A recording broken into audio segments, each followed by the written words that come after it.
Okay, so this is the second sword I talked about in part 1.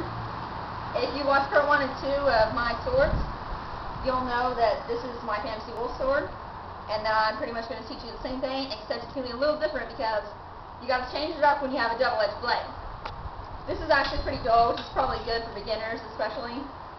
You can get this sword on budk.com, have a credit card. Yeah, don't say I referred you, but I'd like it if I could use credit like that, but I can't. Oh well. Anyways, it's a little different using a double-edged blade. Normally it's got a chain right here, which is how mine came, but I took it off because it got in the way.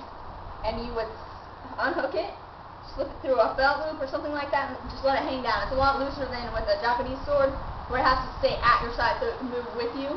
This one will flail around, so that's why most Europeans didn't use kicks, unlike the Asians and the Japanese and Koreans and Chinese, because they were able to do kicks and deflect and kick and do a lot more attacks, because you're pretty limited when you're using a European sword like this.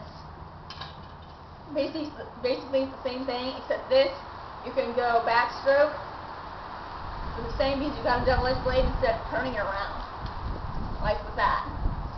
Same thing, except you can do that, and it's more of a stabbing weapon than anything else this is. I just warmed up with part 2, so this is also a Moulinet. It works great with someone who's inexperienced, but I don't recommend you fight with swords ever. It's a bloody sport. Get yourself hurt if you can't tell. I stabbed myself in the knee with one of my ninja swords.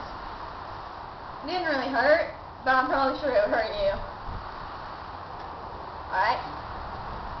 Stab, warm up. Same thing. 8 cut. Make sure you go across, and with this, you can go all the way back. I forgot that on part 2. That's okay. You got it now. And that's part 3.